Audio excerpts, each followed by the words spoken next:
نحمده ونصلي ونسلم على رسوله الكريم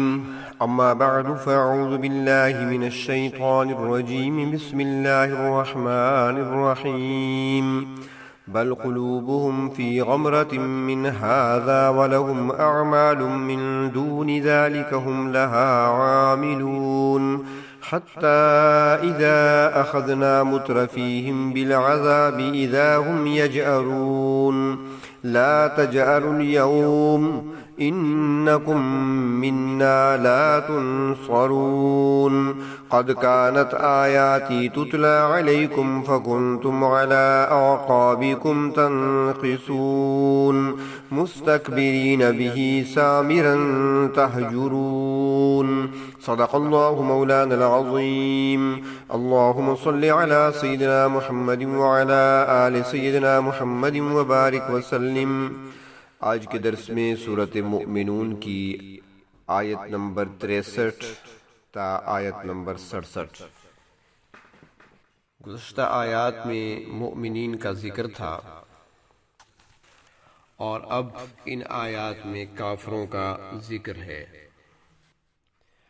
مومنوں کا ذکر کرتے ہوئے ان کے اوصاف کو بیان فرمایا گیا تھا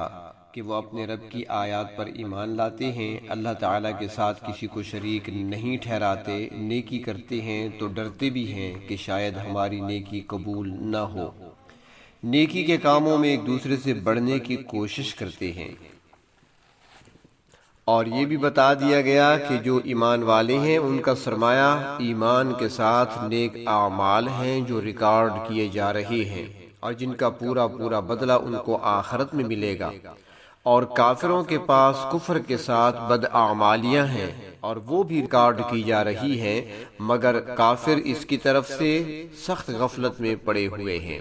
البتہ جب ان کو ان کی بد اعمالیوں کی سزا دنیا میں یا آخرت میں ملے گی تو وہ پھوٹ پھوٹ کر روئیں گے، مگر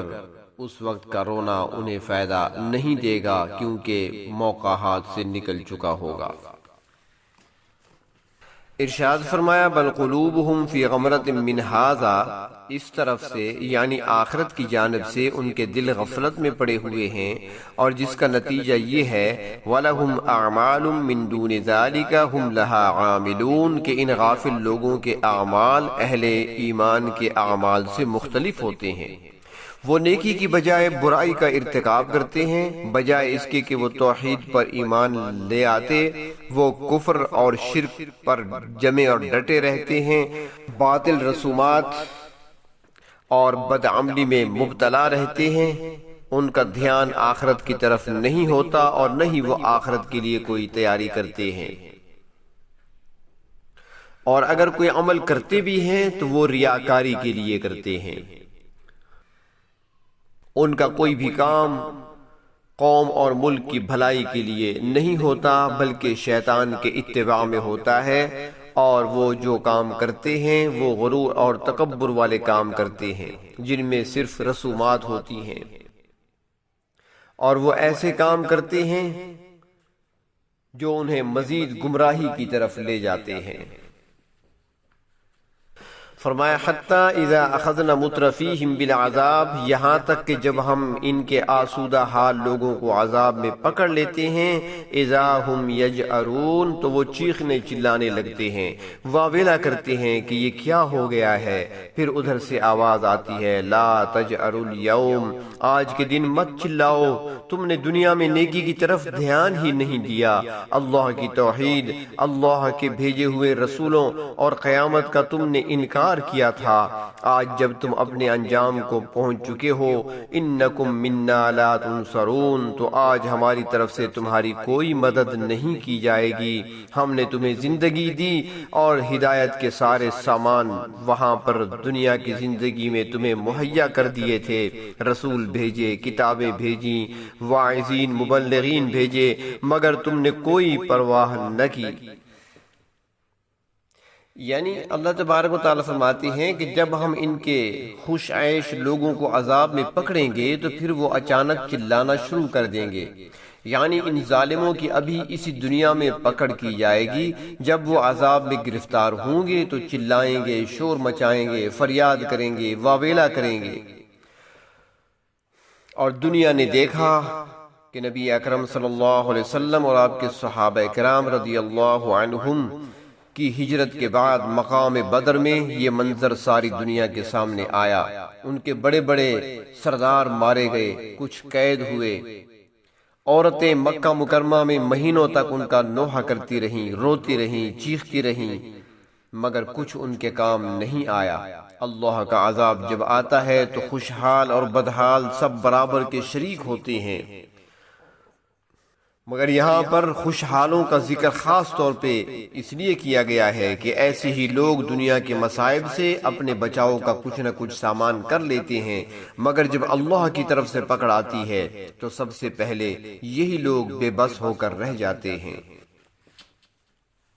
فرمایا قد کانت آیاتی تتلی علیکم، میری آیتیں تم پر پڑھی جاتی تھیں، میرے احکام تمہیں سنائے جاتے تھے، شریعت تمہارے سامنے کھول کر رکھ دی گئی تھی، اللہ رب العزت کے نازل کردہ قوانین ان کے سامنے بیان کیے جاتے تھے، تو فرمایا فکنتم علی اعقابکم تنکصون، مگر تم اپنی ایڑیوں کے بل پلٹ کر بھاگتے تھے، اور میرے احکام کو، میرے فرامین کو سننے کے لیے تم تیار نہیں تھے۔ قرآن حکیم میں اللہ رب العزت نے کافروں کا یہ وتیرہ بیان فرمایا ہے کہ وہ خود بھی نہیں سنتے اور ایک دوسرے کو بھی کہتے تھے۔ سورۃ حامیم سجدہ آیت نمبر 26 میں ہے لا تسمعوا لهذا القرآن والغوا فیہ، شور و غل مچاؤ تاکہ قرآن کی آواز ہی کانوں میں نہ پڑے۔ منافقوں کا حال بھی یہی تھا کہ جب قرآن پاک کی بات ہوتی تو پھر وہ موقع دیکھ کر مجلس سے آہستہ سے نکل جاتے تھے۔ تو فرمایا کہ آج تم چیختے چلاتے ہو، مگر دنیا میں تو نیکی کے کام کرنے سے تم بھاگا کرتے تھے۔ مستکبرین بھی، تم غرور اور تکبر میں مبتلا تھے، انبیاء علیہ السلام کو حقیر سمجھتے تھے اور اہل ایمان کو تم کمزور سمجھا کرتے تھے، اپنے مال پر، اپنی اولادوں پر تم اتراتے تھے، فخر کیا کرتے تھے، اور اہل ایمان کی بات تک سننے کے لیے تیار نہیں تھے۔ اسلام کی بڑی عبادتوں میں سے قرآن کریم کا پڑھنا اور سمجھنا ہے، اور اس کے مطابق عقیدہ بنانا اور عمل کرنا، یہ بڑی نیکیاں ہیں۔ اور صرف کوئی تلاوت کرے گا تو اسے ایک حرف کی 10 نیکیاں ملیں گی، اور فرمایا گیا کہ الف لام میم 3 حرف ہیں، اس پر 30 نیکیاں ملیں گی۔ جو حکم پڑھنے کا ہے وہی سننے کا ہے، اور جو پھر سمجھے گا تو اس کا ثواب بہت زیادہ ہے۔ حدیث شریف میں آتا ہے کہ جو شخص قرآن پاک کی ایک آیت تلاوت کرتا ہے اس کو 100 رکعت نماز نفل پڑھنے کے برابر ثواب ملے گا، اور جو ایک آیت کریمہ کو سمجھے گا تو 1000 نفل کے برابر ثواب ملے گا۔ اللہ تبارک و تعالی نے جتنی کتابیں نازل فرمائی ہیں ان تمام آسمانی کتابوں میں سے قرآن حکیم کو افضلیت حاصل ہے۔ اللہ تبارک و تعالیٰ کے بھیجے ہوئے پیغمبر آرزو کرتے رہے کہ اے پروردگار وہ آخری کتاب ہمیں عطا فرما دے۔ کتنی عظیم کتاب ہے جس کے لیے انبیاء علیہ السلام بھی درخواست کرتے رہے، مگر اللہ رب العزت نے وہ ہمیں عطا فرما دی ہے بغیر مانگے، لیکن ہم نے اس کی قدر نہیں کی۔ جو چیز مفت میں مل جاتی ہے بغیر مشقت کے ملا کرتی ہے، اس کی قدر نہیں ہوتی۔ ہم چونکہ موروثی مسلمان ہیں، ہمیں ایمان بھی وراثت میں ملا ہے، کتاب بھی وراثت میں ملی ہے، اور اس لیے کہ ہمارے باپ مسلمان، ہمارے دادا مسلمان تھے۔ ایمان کی قدر تو ان لوگوں سے پوچھیں جنہوں نے اس کے لیے تکلیفیں برداشت کی ہیں۔ ہم جتنا بھی اپنے پروردگار کا اس بات پر شکر ادا کریں وہ کم ہے کہ اللہ رب العزت نے ہمیں مسلمانوں کے گھروں میں پیدا فرمایا، ہمیں کسی یہودی کے گھر، کسی عیسائی کے گھر، کسی سکھ اور ہندو کے گھر پیدا نہیں فرمایا۔ اگر ان میں سے کسی کے گھر پیدا فرما دیتے تو ہم کیا کر سکتے تھے؟ اب جب اللہ رب العزت نے ہمیں مسلمانوں کے گھروں میں پیدا فرمایا ہے، قرآن حکیم جیسی عظیم نعمت عطا فرمائی ہے، تو اللہ تبارک و تعالی ہمیں صحیح معنوں میں مسلمان بننے کی بھی توفیق عطا فرمائے، اور اس کتاب کی قدردانی بھی نصیب فرمائے، اور اس کو سمجھنے اور سمجھنے کے بعد اس پر عمل کرنے کی توفیق بھی عطا فرمائے۔ پھر فرمایا کہ سامرن تہجرون، یہاں پر ان کی ایک خصلت بیان کی گئی ہے کہ وہ سامر تھے۔ کفار اور مشرکین بیت اللہ شریف کے گرد بیٹھ کر راتوں کو قصے بیان کیا کرتے تھے۔ یہاں پر مشرکین یعنی مشرکین مکہ سے متعلق 3 قسم کی باتیں بیان فرمائی۔ پہلے فرمایا کہ تم عناد اور تکبر کی وجہ سے قرآن کریم کو نہیں سنتے، ایڑیوں پر الٹے بھاگتے ہو، اور پھر رات کو کعبہ شریف کے پاس جمع ہوتے ہو اور قرآن کریم کو تفریح کا مشغلہ بناتے ہو۔ اور وہ کیا تھا کہ ان میں سے کوئی کہتا کہ یہ شاعری ہے، کوئی دوسرا کہتا کہ یہ کسی دیوانے کی بڑھ ہے، کوئی کہتا یہ جادو ہے معاذ اللہ، کوئی کہتا کہ محمد صلی اللہ علیہ وسلم یہ خود کلام بنا کر لے آتے ہیں ہمارے سامنے پیش کرتے ہیں، کوئی کہتا کہ نہیں فلاں شخص آپ صلی اللہ علیہ وسلم کو سکھاتا ہے پھر آپ پڑھتے ہیں۔